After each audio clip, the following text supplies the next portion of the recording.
spécial, il m'inspire pas vraiment confiance. Le frigo à pommes de terre. Oh, ça fait quelques patates ça.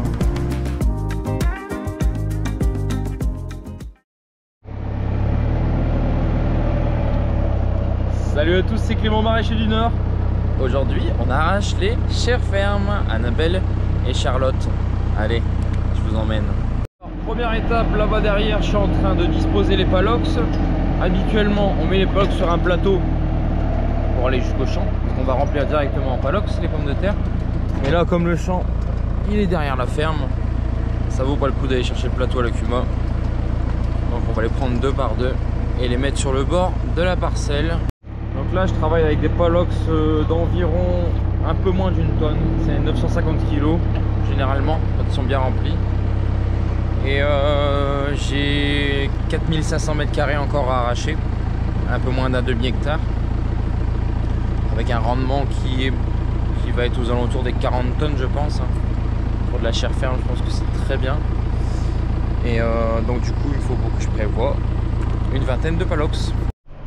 Alors une fois que j'ai disposé les palox, maintenant je les prends avec le tracteur parce que le chariot élévateur forcément il va pas au champ. De devant et de derrière. Et on va mettre ça le long du champ ici à l'entrée.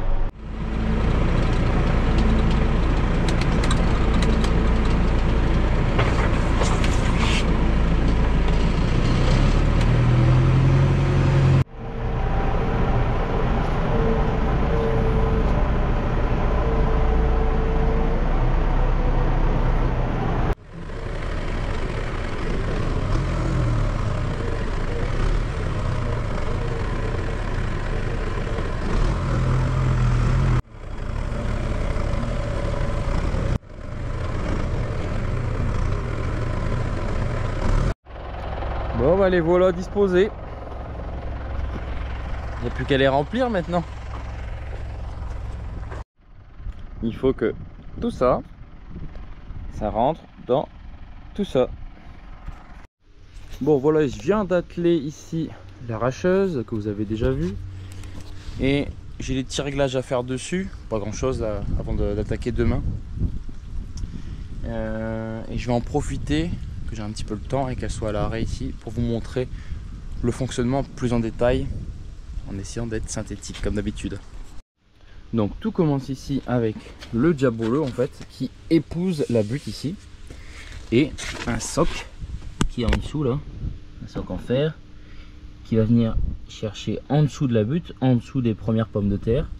Et en fait ça s'escamote en fonction de la taille de la butte et on règle la profondeur avec cette vis là on va dire. Comme ça en fait on règle le diabolo, on règle pas la profondeur du soc, on règle la profondeur, enfin la hauteur du diabolo. Comme ça c'est ce qui va faire la compression de la butte pour que la butte elle monte bien entière sur la première chaîne de tamisage et pas qu'il y ait des bourrages etc. Ici on a des disques sur chaque côté qui permettent de couper la végétation, les fans de pommes de terre, pour pas qu'il y ait de bourrage justement ici entre la chaîne et puis la tôle en fait. Donc vraiment on a une belle coupure, comme ça toute la butte monte bien nickel sur la première chaîne. Ensuite du coup ici on a la première chaîne, donc initialement elle est en fer ici, et en fait on l'a gainée ici pour que ce soit plus doux déjà, plus doux que le fer. Et ça réduit aussi la distance entre deux barres, donc du coup il y a moins de petites qui passent à travers. Donc là la butte elle arrive entière au début et au fur et à mesure la terre elle passe à travers. Il y a d'ailleurs ici une barre oscillante qui fait secouer la chaîne pour que la terre elle passe plus facilement à travers les barres. Quand on est d'ailleurs sur des chairs tendres, on travaille avec un poids de 50 ici. Là on est sur un poids de... on doit quoi avoir 30, donc il y a beaucoup moins de terre qui passe à travers. C'est pour ça qu'il faut plus de triage ici en haut. Ensuite ici on a une deuxième chaîne ici, voilà. Et ce qui est intéressant ici c'est les faneurs quand on est sur des quand il y a un peu de mauvaises herbes ou des fans de pommes de terre etc qui sont résiduelles quand on n'a pas broyé par exemple. et ben, les pommes de terre passent à travers. Et ici, les fans, elles restent à travers, elles restent au-dessus en fait. Et donc du coup, elles sont éjectées à l'arrière. Ensuite ici, on a un petit rouleau avec un tapis à tétine qui va assez vite, qui envoie les pommes de terre par là. Donc il y a un certain angle pour que la direction se fasse ensuite, la direction du flux se fasse par ici. Et en fait ici, l'objectif, c'est d'avoir de la terre qui passe en dessous du rouleau et les pommes de terre qui viennent par là. Et là, c'est tout. Donc c'est le réglage que je dois faire ici aujourd'hui, c'est que je vais devoir baisser ici le rouleau, parce que j'ai malgré tout un peu de petites pommes de terre qui passent ici entre deux. Donc voilà. Donc, tandis que voilà, quand tu es sur des chars tendres avec des gros calibres, bah là, tu le montes à fond et tu as plein de terre qui passe derrière et les pommes de terre qui restent toutes là. Donc c'est beaucoup plus facile pour trier. Ici un deuxième tapis à tétine avec une brosse. Bon, je vous avoue, c'est pas le système, c'est pas un système révolutionnaire. Ça marche pas super bien, je trouve. Tu peux régler ici l'inclinaison. Forcément, au plus c'est incliné, au plus les pommes de terre elles tombent facilement et la terre aussi. Au plus c'est plat, plus ça a envie de partir par là, forcément. Et donc la brosse, elle envoie les pommes de terre par là. Et un peu de terre et un peu de pommes de terre en fonction de comment on l'a levé ici, avec ça. Par ici, c'est pour ça que souvent on met une personne ici, ou qui va trier, qui va enlever les pommes de terre du tapis de terre pour les remettre sur le tapis principal. Et ensuite le dernier tapis qui amène jusqu'à la trémie, où là on peut être jusqu'à 4 personnes pour enlever la terre et la mettre là-dedans pour que ça retombe par terre, avec pour objectif qui est 0 voire quasiment 0 terre là-dedans. Surtout là pour les chairs fermes où on va directement mettre en palox, il faudra absolument qu'il y ait le moins de terre possible pour optimiser l'espace, comme on les repasse pas au déterreur. Et enfin, une fois ici, quand on est dans la trémie, donc déjà ici, ça je peux l'actionner, je peux mettre plus ou moins haut, donc je fais démarrer bas pour limiter les chocs. Et en plus ici en bas, on a un petit matelas, comme ça les premières patates elles tombent pas sur le fer. Et l'objectif, douceur et puis et tendresse avec nos chers tubercules adorés. Et donc quand le taille arrive là, bah là ici je le fais monter en hydraulique, voilà, pour accompagner la hauteur. Et ensuite ici on peut encore avancer le tapis pour augmenter encore la capacité. Et ça ici, bah là je vais, quand on est en fonctionnement, je le fais basculer. Là il est en position route. Bon, moi je fais mes petits réglages et puis on se retrouve demain du coup pour l'arrachage. Certainement demain après-midi, je pense qu'on n'aura pas le temps au matin avec les préparations de légumes comme d'habitude. Bon bah c'est parti. Il y a 4 personnes sur la machine là, 3 pour enlever la terre et 1 pour enlever les pommes de terre sur le tapis de terre. Et ça a l'air pas trop mal.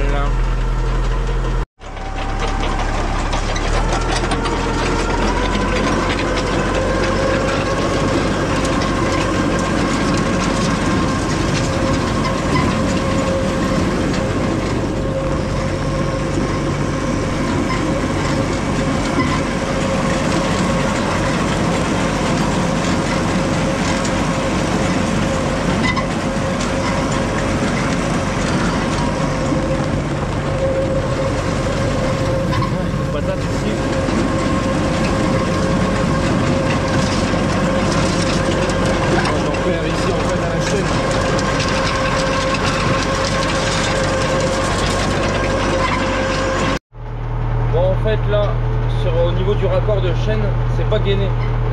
Là, au niveau du raccord, c'est toujours un peu plus large. Et là, c'est pas gainé, donc il y a trop de patates qui passent entre deux. Donc, dès que je suis au bout là-bas, on va aller chercher 2 gaines pour réduire l'espacement. Par contre, là, je me demande si on va réussir à faire 2 allers-retours avec la trémie. Là, je suis déjà, j'ai fait un aller-retour, je suis quasiment au bout. Un peu plein au premier niveau. Après on peut avancer le temps pour jusqu'au bout, mais je sais pas si ça va suffire. On essaiera, on verra bien. Donc voilà, ça c'est ce que j'ai avec un aller-retour. Ouais, il y a peut-être moyen. Mais ça va être plein à craquer, ça c'est sûr. Bon allez, maintenant j'essaie d'accrocher la GoPro à plusieurs points d'intérêt de la machine pour vous montrer le fonctionnement.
Depuis qu'on a mis les deux gaines, on a beaucoup moins de pommes de terre qui passent à travers.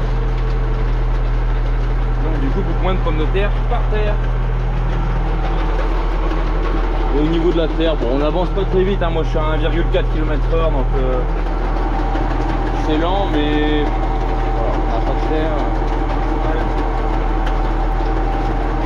J'avoue que je sais pas si ça aurait été mieux de passer au déterreur ou pas. C'est sûr que si on passait au déterreur, je pourrais aller beaucoup plus vite. Et après le fait c'est pas grave si tu prends de la terre, parce que comme c'est de la terre fraîche, quand elle est stockée dans la benne, eh ben, les pommes de terre elles appuient sur la terre et donc ça s'effrite. Et au moment où tu passes au déterreur, il n'y a quasiment plus rien quoi. Mais voilà.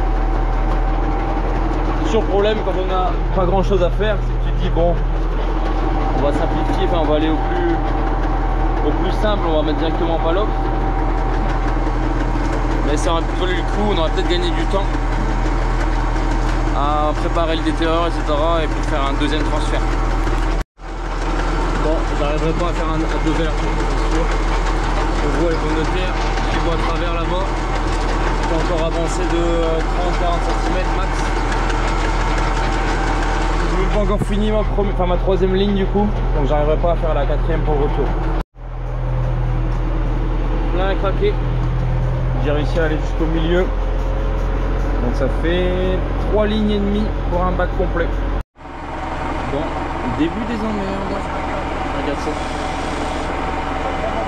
Et je mets en pression, j'ai le mano en fait qui a explosé. Voilà, en fait les manomètres ici, on voit ici il y a un trou. Il a explosé. Donc c'est pas grave parce que ce mano il sert à rien. Donc je vais chercher un bouchon avec la même dimension. C'est pas possible. Il doit toujours avoir des emmerdes. Tiling. Ça c'est coup de bol. On tombait direct dessus. D'habitude t'as tout mais bon, faut chercher. Et au final, tu vas à la concession chercher la pièce qu'il faut. Même si tu sais que tu l'as. Bah en fait, espoir de courte durée puisque il faut la taille juste au-dessus. Alors ça par contre, pour le trouver, compliqué. Bon allez, en attendant, on va faire quelque chose de beaucoup moins glamour. On va enlever les Datura. C'est tous les trucs qui dépassent là. On va les prendre dans le bac parce que il faut enlever les graines parce qu'il y a des boules avec les graines dedans. Donc si tu les enlèves, tu les laisses à terre, forcément les graines elles vont quand même pouvoir regermer. Donc là, on les sort du champ. Allez, c'est parti.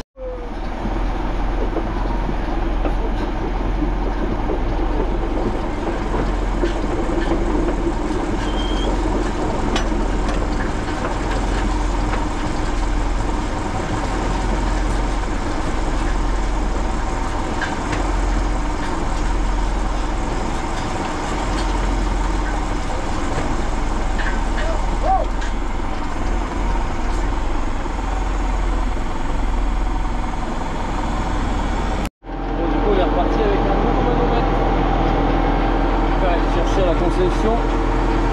Alors que nous, on a enlevé les voitures. On a fait la moitié du champ, donc c'était vite, il n'y avait pas grand chose. Encore l'autre moitié là-bas où on est un petit peu moins. Mais on va les passer quand même parce que les capsules elles étaient déjà en train de s'ouvrir. On a déjà un petit peu de graines par terre. On est en retard. Dernière ligne droite pour les Annabelles. Et après là, il ne restera plus que les Charlottes. J'ai encore 4 petits bouts de ligne là-bas. Annabelle. Bon, ça c'est chiant les bouts de ligne. Parce qu'il faut s'insérer dans les buts. C'est pas marrant. Allez, on vidange la machine et puis on passe aux Charlottes. On refait. Bon, je vais quand même regarder le radar là-bas parce que le ciel il m'inspire pas vraiment confiance. Ce serait quand même dommage que tous mes palox là-bas prennent la pluie. Bon, il semblerait qu'il y ait un petit foyer orageux qui s'approche de nous. Alors le cœur ne va pas passer sur nous, mais on devrait avoir des bricoles. Donc on arrive au bout, je vide. Et on va déjà ranger ce qui a été arraché. Par sécurité. Bon, sinon en termes de rendement, c'est clair que les Charlottes, c'est un cran au-dessus des Annabelles, mais bon ça, comme on l'avait vu dans la vidéo lorsque j'ai broyé, on l'avait vu d'avance. Et pour vous dire, pour 3 lignes de Charlotte, il faut à peu près 4 lignes d'Annabelle. Donc écart significatif. Mais l'Annabelle est bien meilleure. Si vous pouvez avoir que des Annabelles, en fait si vous voulez la Charlotte c'est un peu l'assurance qu'on prend pour avoir une deuxième variété, pour pas toujours, comme je dis, tout mettre les œufs dans le même panier. Et sinon c'est clair qu'on ferait que de l'Annabelle. Et puis surtout la Charlotte elle conserve beaucoup mieux que l'Annabelle. Bon là il pleut à 1 km là-bas, ça se voit. Je vais me grouiller. Je sens que je vais en prendre une. Et ben là ça sac.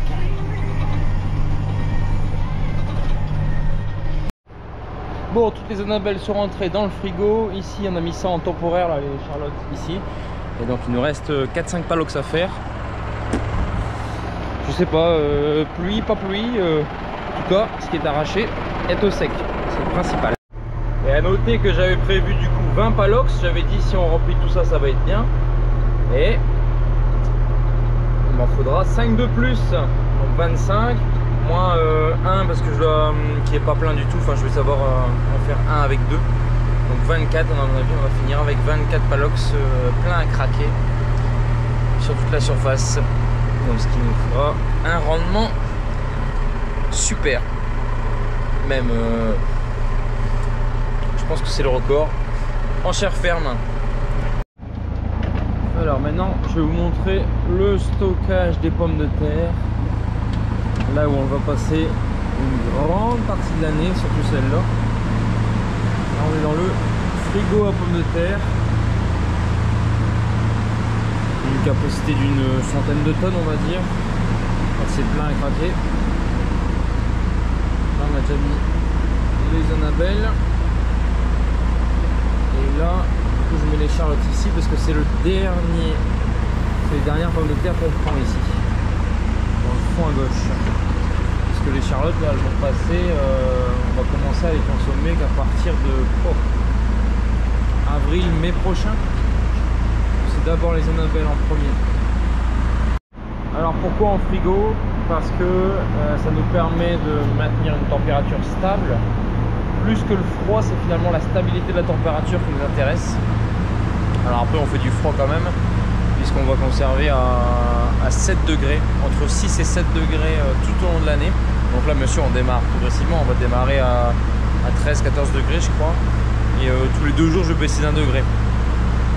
Et bon, pour l'instant le frigo il est réglé sur 13 degrés parce qu'on est j'utilise en fait comme un tampon pour certains légumes qui sont en attente d'expédition, attente d'être vendus au magasin, comme des légumes, je sais pas, par exemple des courgettes, des concombres, des choses comme ça. Ils aiment pas être trop chaud et puis mais il faut pas trop de froid non plus, sinon ça altère les qualités organoleptiques. Donc 13 degrés, c'est un très bon compromis pour attendre quelques heures, quelques jours, selon les légumes. Et à côté d'ailleurs, c'est le frigo à 2 degrés là. 2 degrés, c'est tous les légumes très frais. Poireaux, carottes, tout ce qui est tubercules, les salades, des choses comme ça. En chou-fleur aussi, brocoli, voilà. Pas mal de légumes qui se conservent à 0.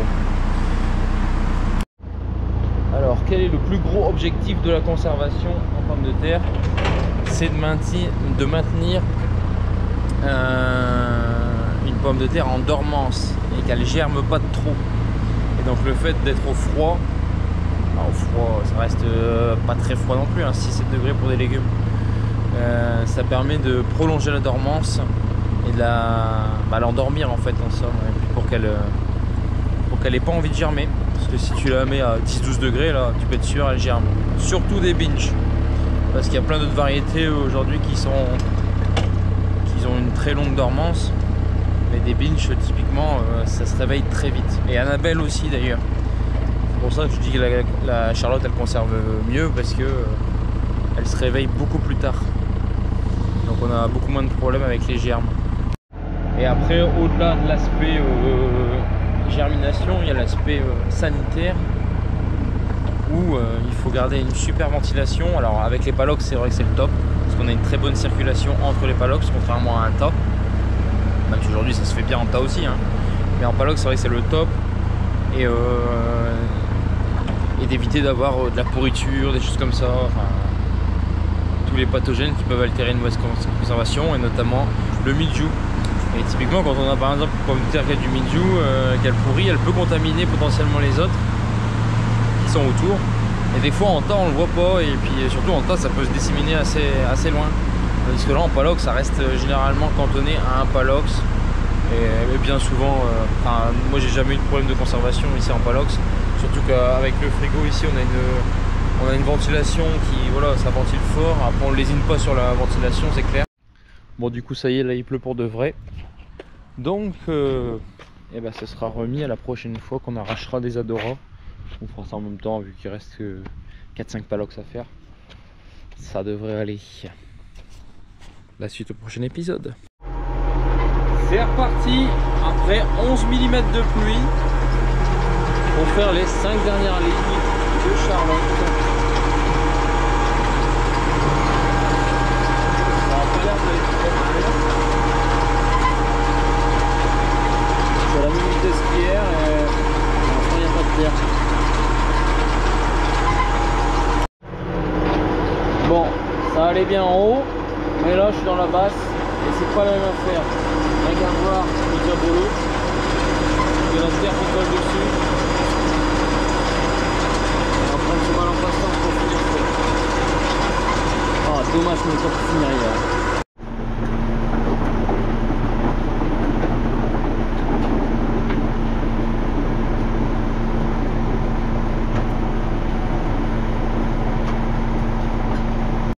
Bon là on va tenter un truc. Il me reste 2 lignes. J'ai déjà ma deuxième ligne sur le bac là. On va tenter de mettre les 3 lignes. Ça va être chaud, ça va être très serré. Mais bon, ce sera le petit défi de la journée. On va s'amuser. Voilà, on est en bas, c'est quand même beaucoup plus grand. En plus, ils nous annoncent du temps là pour les 10 prochains jours, mazette. Regarde les nuages, toi. Je te jure, c'est on est en novembre.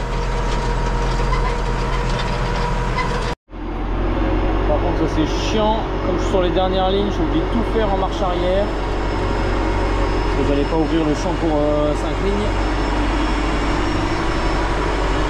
Je peux me retourner au bout. Mais bon, allez, c'est la dernière, enfin. Bon, là je suis au bout du tapis. Je peux plus avancer, sinon ça va tomber. Et là je suis déjà bien plein. Il me reste 50 mètres, 60 mètres à faire. Ça va être serré, ça va être chaud.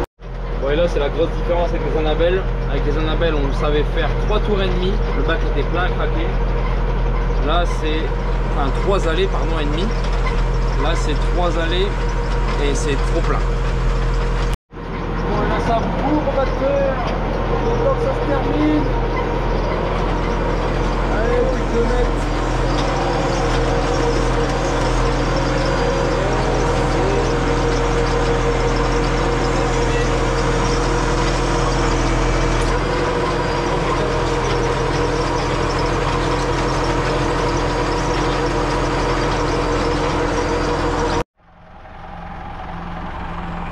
Et voilà le tableau.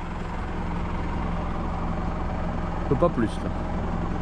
Ah, si on aurait pu à la limite remonter ici à la main.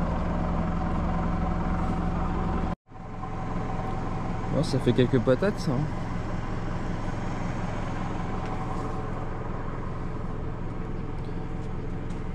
Déjà un bon petit morceau de fait. Certainement que la semaine prochaine on va broyer les pinches et les Nazca.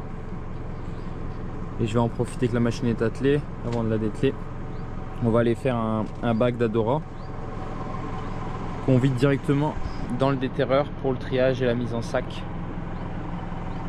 pour la consommation de la semaine. Bon, donc là je suis avec la machine et le bac plein, le bac refermé forcément pour prendre la route. Et voici le lieu où on trie. Le stockage de pommes de terre il est derrière, le frigo là. Et là c'est toute la zone de triage. Et donc à chaque fois pour les primeurs, ce qu'on fait c'est que je vais chercher avec la machine et je vide directement. Donc je fais une petite manœuvre ici, j'enlève le vide-caisse là et après je vide directement dans le déterreur. Et le vide-caisse déjà il se prend très facilement avec le chariot élévateur, ça c'est pratique. Voilà, ça libère le déterreur. Et toute la partie triage je vous la montrerai, je vous l'expliquerai pardon, dans une prochaine vidéo, plutôt pendant l'hiver. Après il faut manœuvrer et là je vais lâcher la caméra parce que il me faut mes 2 mains, mes 2 jambes et surtout mes 2 yeux.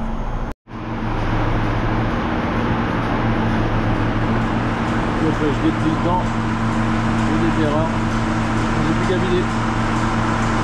Comme je suis sur le bord, je vais continuer le tapis et faire monter la marchandise.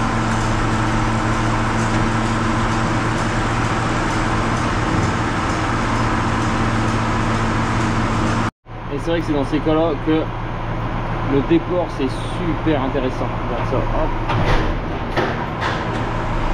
De l'autre côté, comme ça pour manœuvrer, donc on est beaucoup plus court. Et voilà, c'est la fin de cette vidéo avec des belles Adora, des super calibres. Franchement, ça aussi c'est vraiment une réussite. De toute façon, on le sait, ce sera une année à pommes de terre. C'était pas une année à blé, ça c'est le cas de le dire, mais ce sera une année à la pépite du Nord. Allez, sur ce, moi je vous dis à la semaine prochaine. J'espère que la vidéo vous aura plu. Si c'est le cas, surtout comme d'habitude, n'hésitez pas à vous abonner. Voyez-le comme une récompense pour tout ce travail. Allez, à nos stocker.